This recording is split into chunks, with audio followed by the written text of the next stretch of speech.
Okay, good morning, guys. I'm fully aware, and I think I even addressed it before, that the first week or the first 2 weeks, it's actually a week and a half if you look at it because we started on Wednesday, um, can be a bit overwhelming. You're going to get a lot of emails, a lot of notifications. Every instructor, is trying to get you on the go. First of all, breathe. It's always recommended to breathe no matter what. Take it easy. The videos, at least mine at first, are not really heavy. We're trying to get you into the system. We will address everything. Each and every one of your emails and questions will get a response either today or tomorrow. I promise you. I'm actually going to be in the office tomorrow to get everything done. And we know what we're doing, and we'll answer your questions. And you're welcome to ask as many questions as you want. What I want to do in this video, though, is kind of go over the syllabus for CEP 636 and kind of break it down for you guys. Okay, so the first page has general information, the name of the course, and how it's taught. You have the schedule for lab week, although you have a few emails with that. You have my contact information. You have my cell phone. I advise you to use it. I actually answer back. You have the description of the course and what it's meant to achieve. What are the course outcomes that we expect from you? And I think that's pretty straightforward. Correct me if I'm wrong, and I might be wrong. Um, then, if you go to the second page of the syllabus, you go down to student assessment and grading, or even before that, you can look at the reading text and lecture. You have an assessment of the amount of time that you will have to invest, give or take, in this course, so you can, you know, practice the skill of time management. And not every week takes exactly the same time, okay? But this is an average. This is an estimation of what you'll have to do. It really depends on you. And we're talking about reading the presentations, reading the accompanying chapter, if at all, and that's why I'll go over the table of content for the course, and so on and so forth. So what do we have? We have 5 exams, each one including the materials from the last exam to the present. Meaning that, let's say it's the second exam of the course, it's week 6, you are going to be, for example, tested or examined on weeks 4, 5, and 6. But you already took the exam for weeks 1, 2, and 3, so they're not included. Okay, for example, 5 exams. Each one is going to include 30 questions, and every assignment has the same contribution to the overall grade of the course, and you get your grade in percentage because that corresponds with our letter grade here. So for instance, if you get an A in the course, it means that you succeeded in 93 or above percent of your assignments. You're going to have 5 article critiques. I'll walk you through it. Don't worry, you're not going to do anything without an explanation. It's usually going to be a short video of about 5-10 minutes. You'll get the format for that. We'll go over it. I'll tell you what I expect. I'll tell you what are main mistakes that students make, and then you'll submit it. Okay, so we'll go over that. I promise you. I promise you. We're going to spoon feed you. Believe it or not. Basically, an article critique is you choosing an article on the topic of the week where an AC, an article critique, is assigned. No one's telling you what article exactly to get, but there's a few rules. Okay, you comply with the rules, we're all happy, and so on and so forth. Next week, I'll address the idea of the presentations that you have to make. Basically, throughout the course, I'll assign you 2 topics. I maybe I forgot to change that in the syllabus, and I'm only human. But you're not going to choose. I'm going to assign you topics. You're going to prepare a presentation of about 10 minutes, and then your friends, your cohort friends, are going to submit their peer uh, um, evaluation and feedback. Now, I want to make sure that you understand one thing. It doesn't matter if they say that you're horrible. I hope they don't. So do a good job. But you are, let's say you presented this week, you are evaluated on your presentation. They are evaluated on their feedback to you. Their feedback does not influence the grade that you will get for your presentation. That's only me. I'm the only one grading you. They're not influencing me. They are being graded on their ability to evaluate and exercise a scholarship academic exercise evaluating someone else. So it doesn't matter if even all 5 cohort peers think you were horrible. That's not what's affecting your grade. What's affecting your grade is my opinion and my evaluation, and you'll get it. But you'll also get their evaluation so you can learn from it. Okay? And that's part of professional distinction and development, professional development. And then the last thing is the competency skills, which pertains to lab week, meaning that when you're here on lab week, we're going to test you on a few things here and see that you're up to par. And that's about it. Let's see. Okay, so let's break down and decipher the table, which shows you what we're going to address. Sorry, my nose is itching. I apologize. What's going on in the course? Okay, it's always simpler than you think. So week 1, you have a presentation. I suggest that you read it.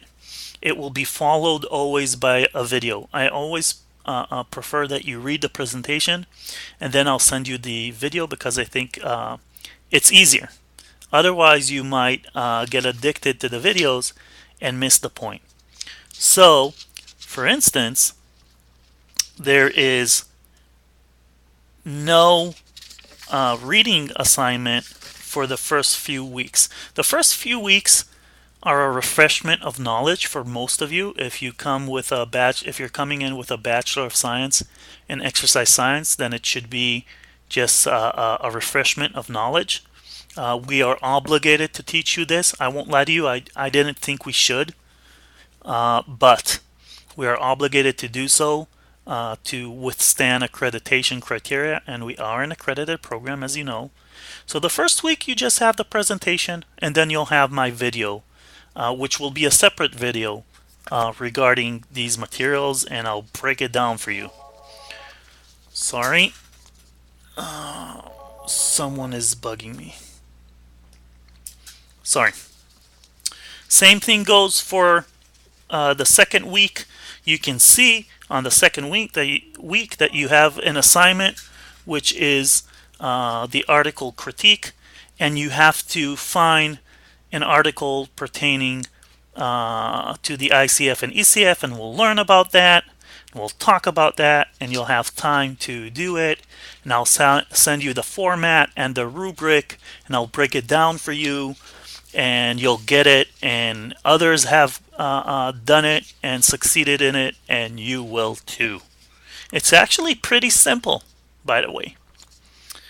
Most students actually say that what took them the most time is finding an article that they liked. Who said you have to like the article? And then week 3, we will have our first exam that will include the materials of week 1 to 3. It always includes the materials up to that week, including that week. The exam is always on a Thursday. Always on a Thursday. The exam is opened on Canvas from 8 in the morning CST, and must be completed by 11:59 p.m. What does that mean? It means that at 11:59, if you are in the middle of the questions, it closes on you. Did I say that with an accent? It closes on you. On you all. Let's use a southern accent. So, if you estimate that 30 questions are going to take you 30 minutes, although I always give a minute and a half per question, which is more than enough if you ask me, then you should make sure that you start at about 11:15 so you're never in trouble. Just remember, it's CST. I'm not writing more exams. If you are not in Central Time, please make sure that you understand how it corresponds to where you are. Okay? That's on you, and you should know how to do that. Okay? So, yeah, that's basically it. Then on the 5th week of the course, we're actually in lab week. You'll have no uh, uh, um, assignments regarding the course. You'll have assignments that are naturally built into the lab week. And you have a video about lab week as well. So we're good. So basically, it kind of repeats itself. Now, you can see, for instance, that the first point in the course where you need to actually read something in the book is on week 7. Okay? Then you need to read chapter 3, right? And then you need to or part 3, sorry, chapter 16, and so on and so forth. And it's kind of broken down for you.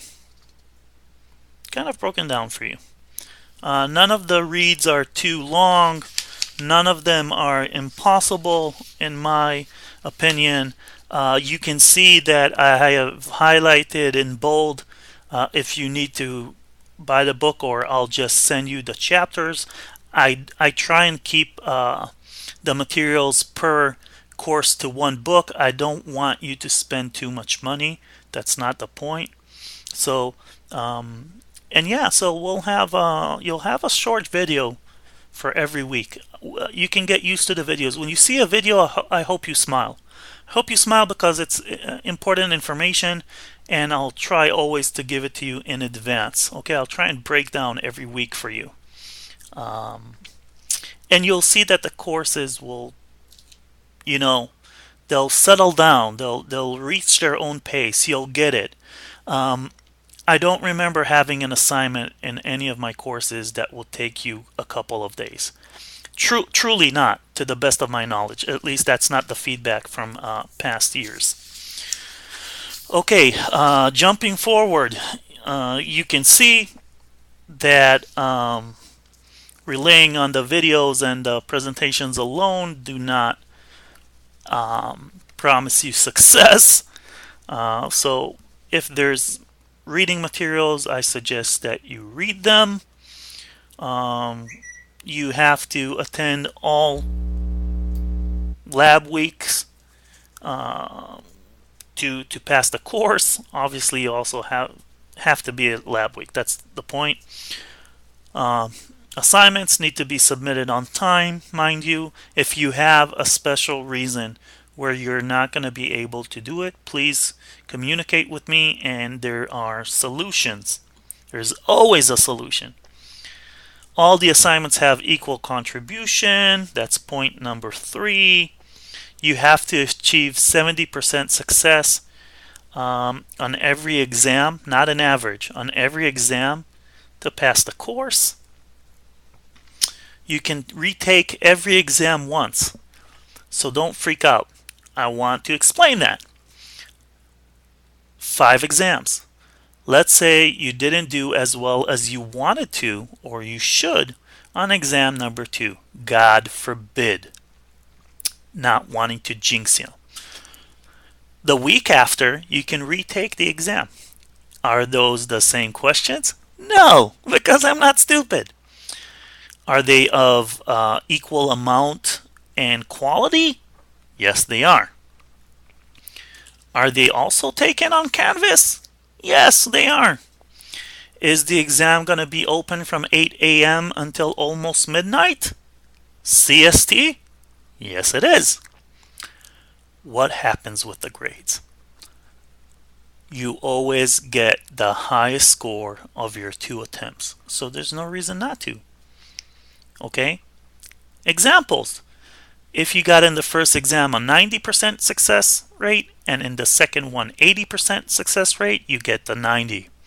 If you got an 80% success rate in the first one and a 90% success rate in the second one, you get the 90. We're good to go. Let's see.